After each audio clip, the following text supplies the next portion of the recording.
Hi friends, welcome to our channel. This video is sponsored by BuyMote mobile shopping app. இந்த ஆப்போட link description பாக்ஸில் கொடுத்துருக்கேன். நீங்கள் போய் சர்ச் பண்ணி விசிட் பண்ணுங்கள். உங்களுக்கு ரொம்ப யூஸ்ஃபுல்லாக இருக்கும். இப்போ வாங்க வீடியோக்குள்ளே போகலாம். இந்த மார்கழி மாதத்தில் ஒரே ஒரு முறை நரசிம்மரை பற்றி இந்த கதையை படியுங்கள். நரசிம்மரே வந்து உங்களுக்கு நேரில் காட்சி தருவார். இறைவனை வழிபாடு செய்ய ஜாதி, மதம், இனம், மொழி இது எதுவுமே தேவையில்லை. தூய்மையான உள்ளம் இருக்கக்கூடிய மனிதன் இறைவனை எப்படி வழிபாடு செய்தாலும் சரி, அந்த பரமாத்மாவின் ஆசீர்வாதம் பரிமாணமாக கிடைக்கும். அந்த வகையில் கூப்பிட்ட குரலுக்கு ஓடோடி வரக்கூடிய கடவுள்தான் இந்த நரசிம்மர். இவரை பற்றிய ஒரு வழிபாட்டு முறையையும் ஒரு சின்ன கதையையும் தான் இந்த பதிவில் பார்க்க போகிறோம். ஒரு அடர்ந்த வனம், ஒரு பெரிய முனிவர் ஞானி. அவர் வனத்தில் அமர்ந்து இறைவனை காண வேண்டும் என்பதற்காக, அந்த நரசிம்மனை காண வேண்டும் என்பதற்காக தியானம் செய்து கொண்டிருந்தார். அந்த வழியாக வந்த ஒரு வேடவன் அந்த முனிவரை பார்த்து, ஐயா, எதற்காக இங்கே அமர்ந்து தியான நிலையில் இருக்கின்றீர்கள் என்று கேட்கிறான். அதற்கு அந்த முனிவர், இந்த வேடனை பார்க்கும்போது ஒரு ஏளனம். ஒரு வேடனுக்கு இந்த தவத்தை பற்றியெல்லாம் என்ன தெரியும், இறைவனை பற்றியெல்லாம் என்ன தெரியும், இவனிடம் சொல்லி புரிய வைக்க முடியாது என்பதற்காக, ஒரு சிங்கத்தை காண வேண்டும் என்பதற்காக இந்த இடத்தில் நான் பிரார்த்தனை செய்கிறேன் என்று கூறுகிறார்.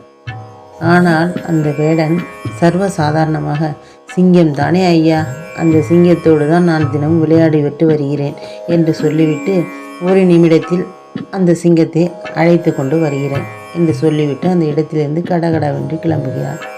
கொஞ்ச நேரம் நடந்து சென்று அவன் ஒரு சிங்கத்தை ஒரு கயிறில் கட்டி இழுத்து வந்து முனிவருக்கு முன்பாக நிற்கிறான். ஆனால் முனிவர் கண்ணுக்கோ சிங்கம் தெரியவில்லை. ஆனால் அந்த வேடனின் கயிறில் இருக்கும் ஒரு கயிறு மட்டும் தெரிகிறது. சிங்கம் எங்கே என்று முனிவர் கேட்க, வேடனோ, இதோ என் பக்கத்தில் தான் ஐயா சிங்கம் இவ்வளவு பெரிதாக நிற்கிறது என்று சொல்கிறான். ஆனால் பார்த்த முனிவருக்கோ ஒரே குழப்பம். நரசிம்மர் அந்த சிங்க ரூபத்தில் வேடனுக்கு காட்சி தந்துள்ளார். காரணம், வேடனுடைய மனதில் எந்த ஒரு கள்ளங்கவடமும் இல்லை, கர்வமும் இல்லை. குழந்தை உள்ளம் கொண்டவன் வேடன். வேடனுக்கு பெரிய பெரிய மந்திரம் சொல்ல தெரியாது. தவம் இருந்து இறைவனை காணுவதற்கான வரத்தை வாங்க தெரியாது. உண்மையான அன்போடு இறைவனை வழிபாடு செய்ததால் நரசிம்மர் சிங்க ரூபத்தில் வேடனுக்கு காட்சியளித்துள்ளார். ஆனால் இந்த முனிவருக்கோ தனக்குத்தான் எல்லாம் தெரியும் என்ற மண்டகணம் கர்வம். இறைவனை காண முடியும் என்ற அகந்தையும் இருந்தது. இறைவன் இப்படிப்பட்ட ரிஷிகளுக்கு மட்டும்தான் காட்சி தருவார் என்ற எண்ணமும் அந்த முனிவர் மனதில் இருந்தது. இப்பேற்பட்ட சர்வசக்தி கொண்ட முனிவருக்கு நரசிம்மர் காட்சி கொடுத்தாரா இல்லையா? வேடன் கையில் சிங்கம் இருக்கிறது என்பதை முனிவர் தெரிந்து கொள்ள வேண்டும் அல்லவா? சிங்க ரூபத்தில் இருக்கும் நரசிம்மர் ஒரு பெரிய கச்சனையை எழுப்புகிறார். அந்த கச்சனையில் அந்த காடு ஏன், இந்த உலகமே அப்படியே அதிர்ந்து போகிறது. ஒரு நிமிடம் முனிவருக்கு எதுவுமே புரியவில்லை. உங்களுக்கு புரிந்ததா? இது வெறும் கதைதான். இருந்தாலும் இதுதான் நிஜமும் கூட. எளிமையாக இறைவனிடம் முழு நம்பிக்கையோடு நாம் நெருங்கி சென்றால் அந்த இறைவன் நம்மை நெருங்கி வருவான். எனக்கு எல்லாம் தெரியும். நான் இறைவனுக்கு பல வகையான பிரசாதங்களை கொடுத்து பல வகையான மந்திரங்களை சொல்லி பூஜை செய்கிறேன்.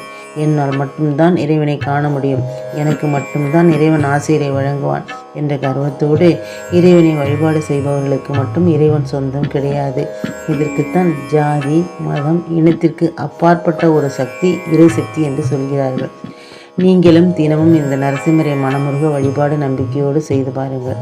இந்த மார்கழி மாதத்தில் ஞாயிற்றுக்கிழமை பிரதோஷ தினத்தில் அந்த நேரத்தில் வீட்டில் ஒரு லட்சுமி நரசிம்மரை வைத்து பூஜை செய்யுங்கள். லட்சுமி நரசிம்மரின் படம் வீட்டில் இருக்கலாம், தவறு கிடையாது. ஞாயிற்றுக்கிழமைகளில் மாலை 4:30 மணியிலிருந்து 6 மணிக்குள் நரசிம்மரை வழிபாடு செய்வது சிறப்பு. அவருக்கு ஒரு டம்ளர் பால் அல்லது ஒரு பானகம் நைவேத்தியமாக வைத்து நம்பிக்கையோடு வணங்கி வந்தாலே உங்களிடம் எந்த கெட்டதும் நடக்காது. கண் திருஷ்டி, ஏவல், வில்லி, சூனியம், நவக்கிரக கோளாறு எதுவுமே உங்களை துன்புறுத்த நினைக்காது. நரசிம்மர் நம் வீட்டில் இருக்கிறார். நம்முடைய மனதிற்குள் கெட்ட எண்ணம் வரக்கூடாது என்று நமக்கே தோணும். அந்த நரசிம்மர் எந்த வீட்டில் குடியிருந்தாலும் சரி, அந்த வீடு சொர்க்கமாக மாறிவிடும். நீங்களும் நரசிம்மரை வழிபாடு செய்யுங்கள். மிக மிக எளிமையான முறையில் நம்பிக்கையோடு வழிபாடு செய்பவர்களுக்கு நரசிம்மரிடம் தரிசனம் கண்டிப்பாக நிச்சயம் கிடைக்கும்.